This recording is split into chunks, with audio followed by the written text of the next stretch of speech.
Hello and welcome back to Build a CubeSat. My name is Manuel and today we are taking a first look at the Discovery Drive antenna rotator.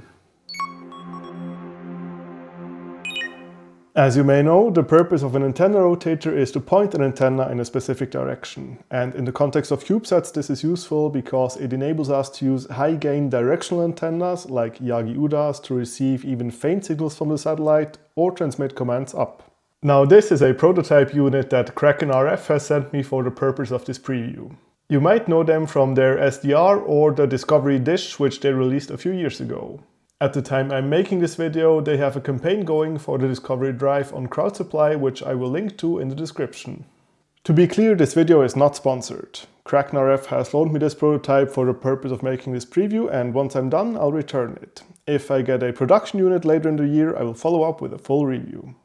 Save It for Parts recently made a video about the Discovery Drive where he covers a lot of ground, including an unboxing and receiving weather satellite data, which I recommend watching. I'll link to that here. The main difference with this prototype is that the enclosure is 3D printed, while for the production units it will of course be injection molded. Apart from that, this hardware is what you will get in the production units.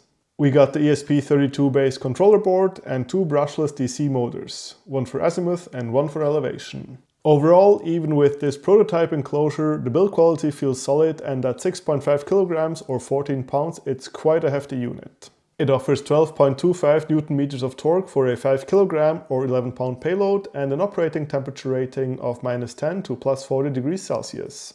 It's designed to be waterproof with a gasket all around the lid and likely also around these seal plates.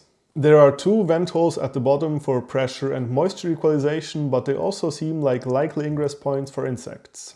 I found these adhesive mosquito net repair strips online and I'd cut them to size and stick them over these holes. I'll include a link to these in the description. If you were to set this up permanently, you would put it on a mast, but for mobile use, you can use one of these heavy-duty speaker stands. The mast mount bracket is included with the Discovery Drive, and the stand I use is from K&M, and I'll also link to it in the description. One thing that sets the Discovery Drive apart from more traditional antenna rotators is how fast and easy it is to get started with it. Once you connect a 12 volt 2 amp power supply, it will expose a Wi-Fi to which you can connect, open the browser, and you're greeted by a nice web UI.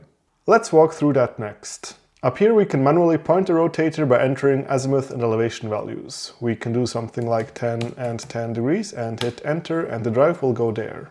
Below that you get a bunch of rotator status telemetry and also a status message box, which currently shows a weather polling error, to which we'll get in a minute. And then we see the current ROTCTL port, which will be important for connecting the rotator to software. And then we get to the first setting actually changed, which is connecting the device to my Wi-Fi instead of using its hotspot mode. Scrolling down further, we can set an angle offset so the device knows where north is. The idea is to leave these values at 0 and physically rotate the device to true north. To help with this, you get a plate that slides into this rail on the side, on which you can place a compass or a phone. Important here is that you need to set it to geographic north and not magnetic north. And if you're still a few degrees off, you can set the values in the web UI. Now we'll skip over the motor settings, apart from the fact that there is a single motor mode, which will make it move only one motor at a time. This may be beneficial if your power supply is flaky. Then we have the Stellarium integration, which I assume is used for radio astronomy. And scrolling down further, we get to the weather information and wind monitoring, which is a really cool feature. So once you set up a weatherapi.com key and your coordinates, it will start monitoring wind conditions. And not only will it correct its home position according to that, but it will also enter an emergency stowed mode when these thresholds up here are exceeded. The default thresholds are 50 kph for sustained wind speed or 60 kph for gusts. That, I think, is a really good idea and one of the things that sets the Discovery Drive apart from your grandpa's antenna rotator. Unfortunately, in this very early version of the firmware, this is not fully implemented yet and we get this parsing error that we saw before, but you can expect it to work in the release version. What will also be implemented is a function to fully turn off Wi-Fi and use the device via USB only, which you might want to do for various reasons, for example, avoiding interference from the Wi-Fi spectral mask or security. One other thing worth mentioning is that there will be an optional enclosure that attaches to this rail if you want to have a Raspberry Pi right next to the rotator. Like this, you could turn off Wi-Fi and run an Ethernet cable for connectivity and also power the whole setup via PoE. Personally, I would have liked an Ethernet connection directly to the Discovery Drive, but the option with a Raspberry Pi seems kind of neat too. KrakenRF went with serial as a wired connection because this is what the legacy software mainly supports. So what can you actually do with the Discovery Drive? Well, just yesterday KrakenRF posted an update about which software is verified working over USB or TCP respectively, and it's all the usual suspects including SatDump and gpredict. Basically everything that works with hamlib or rotctl is supported. And they also started adding instructions for connecting to the various programs to their wiki, to which I will link in the description. So I wanted to try and set up a SatNOGS ground station with the Discovery Drive. Let's look at the hardware part first. I started by assembling this antenna, which is an X-Quad for the 70cm band made by Wemo. It's basically a horizontally and a vertically polarized antenna combined on one boom. The neat thing is that it has two separate N-type connectors.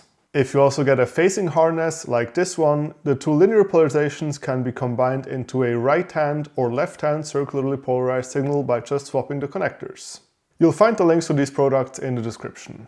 I will use a Nuelec RTL SDR for this, which I connect to the phasing harness output with 3 meters of RF cable that has an N-type connector on one end and an SMA on the other. This LMR400 cable is way too stiff for this application, but it's the only one I currently have. Also, a low noise amplifier or LNA is missing from this setup, and that's something I plan to add when I install this permanently. To attach the antenna to the rotator, I used the bracket that came with the antenna. The hole pattern on the rotator fit 2 of the holes on the bracket, and I just used thumb screws for now. Of course, for a permanent installation, this would need to be more secure. And for mobile use, I could imagine using a quick release adapter. Next up is the SatNOGS installation and configuration. I first tried setting it up on Ubuntu, but that's apparently not super common. On Raspberry Pi OS, on the other hand, there is a largely automated setup script. I made a little write-up of the steps I took, and I'll link to that in the description. Here is the TLDR summary. First, I wanted to make sure that Raspberry Pi could communicate with the rotator, and this took all of 2 minutes. I only had to install hamlib, point rotctl to the rotator's IP address, and it just worked, which is a big win for the Discovery Drive. Step 2 was to go to network.satnogs.org, sign up and register a new ground station. Here you'd put in your ground station's coordinates and elevation, which is used for doppler shift correction, as well as the antenna you're using and the frequency bands you can receive. I left testing checked since this is still an experimental ground station, and I want to task it manually for now. After setting everything up, you get a station ID, -4777, and an API key.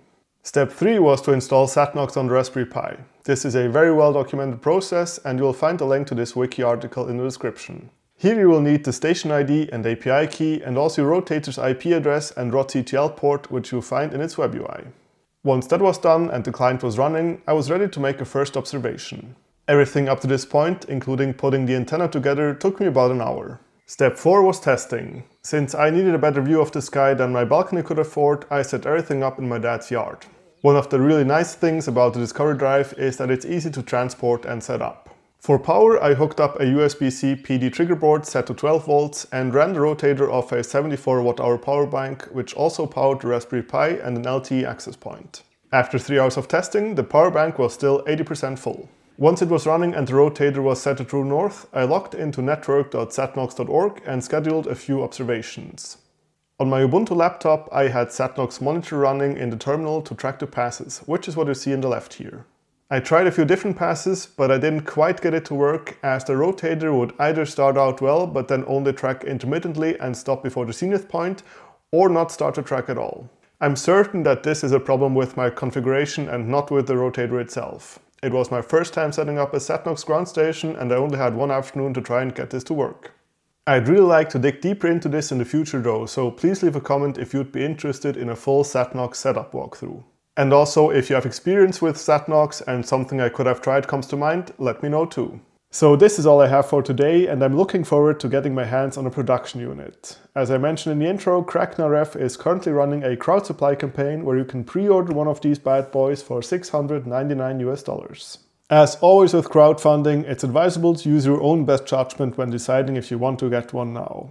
Seeing that they have a solid track record with the Kraken SDR and the Discovery Dish, and I never had any trouble on crowd supply, I personally feel comfortable with pre-ordering one of these. Let me know what you think about the Discovery Drive, and please put any questions you might have in the comments. Thanks to KrakenRF for letting me preview this, and thank you very much for watching. I hope you liked this video, and I'll see you in the next one.